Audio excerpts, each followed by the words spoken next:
James Monroe was born on April 28, 1758, on a modest farm in Westmoreland County, Virginia. His father, Spence Monroe, was a carpenter and a moderately successful tobacco planter, while his mother, Elizabeth Jones Monroe, was a cultured and educated woman. Although the family was not wealthy, they were part of respectable gentry society. James was the third of 5 children.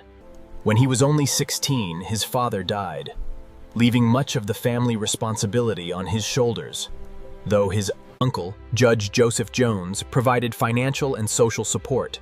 In 1774, he enrolled at the College of William and Mary. But at that very moment, discontent against British rule was reaching its peak in the colonies. In 1775, he joined fellow students in raiding the governor's palace in Williamsburg to seize weapons, an early sign of his revolutionary spirit. In 1776, he left his studies to join the 3rd Virginia Regiment as a lieutenant. In December 1776, Monroe crossed the icy Delaware River under George Washington's command and took part in the famous Battle of Trenton. In that battle, he was responsible for guarding an artillery supply line and was severely wounded. A bullet pierced his shoulder and lodged near a major blood vessel, remaining in his body for the rest of his life. For his bravery, he was promoted to captain. He later fought at Brandywine, Germantown, and Monmouth, and served as an aide-de-camp to General William Alexander. As opportunities for military promotion dwindled, Monroe left the Army and began studying law under Virginia Governor Thomas Jefferson. During this time, he formed a deep friendship and shared political philosophy with Jefferson that lasted throughout his life. It was Jefferson who introduced him to Republican Party principles.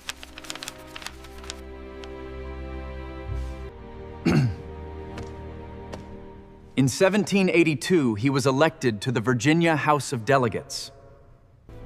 From 1783 to 1786, he was a member of the Continental Congress, where he played an important role in organizing the Western Territories and took a strong stand in defense of navigation rights on the Mississippi River. In 1786, he married Elizabeth Courtwright, the daughter of a wealthy New York merchant family. They had 3 children, Eliza, James Spence Croce, and Maria.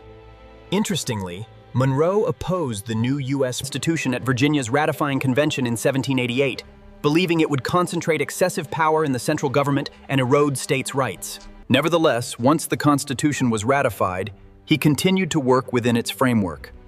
In 1790, he was elected a U.S. senator, where he became an active member of the opposition political faction led by Jefferson and Madison, which later evolved into the Democratic-Republican Party. President Washington appointed him U.S. Minister to France during the turbulent period of the French Revolution. Monroe was sympathetic to the French revolutionary government, which put him at odds with the Washington administration's Jay Treaty policy. As a result, he was recalled in 1796, an experience he found politically humiliating. Back home, he became active in Virginia politics and was elected governor in 1799, serving 3 terms until 1802. During this time, he played an important role in suppressing Gabriel's slave rebellion in 1800. President Jefferson sent him to France as a special envoy to negotiate the purchase of New Orleans and Western territories. Under the leadership of Monroe and Robert Livingston, the United States bought the entire Louisiana Territory from Napoleon's France for just $15 million, a single agreement that nearly doubled the territory of the United States. It was the greatest achievement of his diplomatic career. He was then appointed U.S. Minister to Britain. In 1806, he and William Pinckney signed a treaty with Britain, but since it contained no guarantee to end the impressment of American sailors by the British Navy, President Jefferson refused to even submit it to the Senate, a decision that disappointed Monroe and created temporary strain in their relationship. President James Madison appointed him Secretary of State in 1811. When the War of 1812 began, he directed U.S. diplomacy. In 1814, when British forces attacked Washington, D.C. and burned the White House, Monroe temporarily took on the additional duties of Secretary of War following the failure of the previous Defense Secretary, a rare instance of one person handling two major cabinet posts simultaneously, and restored order to the war effort. In the election of 1816, Monroe, the Democratic-Republican candidate, won by a landslide over Federalist candidate Rufus King. On March 4, 1817, he was sworn in as the 5th President of the United States. Political factionalism declined so dramatically during his administration that a Boston newspaper dubbed the period the Era of Good Feelings. In 1817, he toured New England and the South as a symbol of national unity. In 1818, General Andrew Jackson invaded Spanish Florida without authorization during the Seminole War, sparking international controversy. Monroe managed the crisis by tasking Secretary of State John Quincy Adams with negotiating with Spain. As a result, the Adams-Onís Treaty was signed in 1819, through which Spain ceded all of Florida to the United States, and the western U.S.-Spain border was established. When the Missouri Territory sought to join the Union as a slave state, it sparked intense tension between the North and South. Under Henry Clay's leadership, a compromise was crafted, admitting Missouri as a slave state and Maine as a free state, and prohibiting slavery in future territories north of the 36° 30' parallel Tums. Monroe signed the bill into law, though he understood it was only a temporary solution, not a permanent one. Peters. In 1820, he was re-elected nearly unanimously, receiving 231 of 213 order to preserve Washington's historic distinction of a unanimous vote.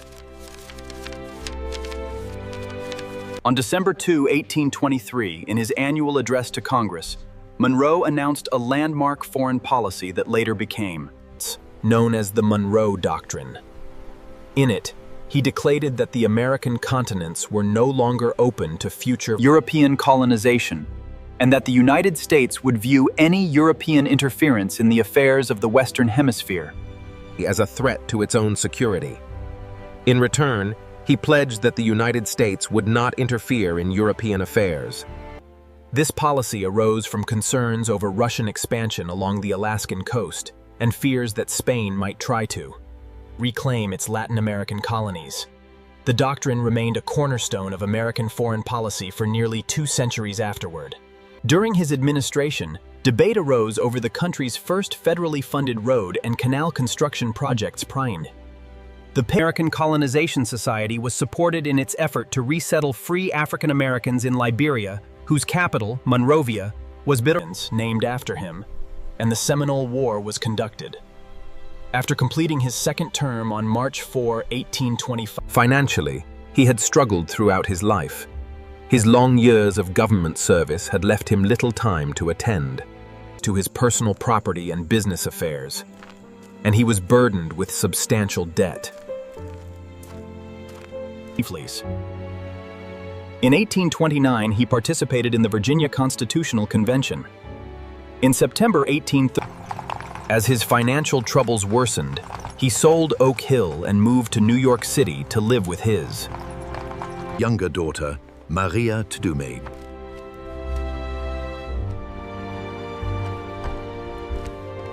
On July 4, 1831, exactly the 55th anniversary of American independence, James Monroe died in New York from heart failure, complicated by tuberculosis. Remarkably, he became the third U.S. man president to die on July 4. Thomas Jefferson and John Adams had both died on that same date in 1826, the 50th anniversary of the Declaration of Independence. He was initially buried in New York's Marble Cemetery. In 1858, his remains were moved to Hollywood Cemetery in Richmond, Virginia, in honor of his home state.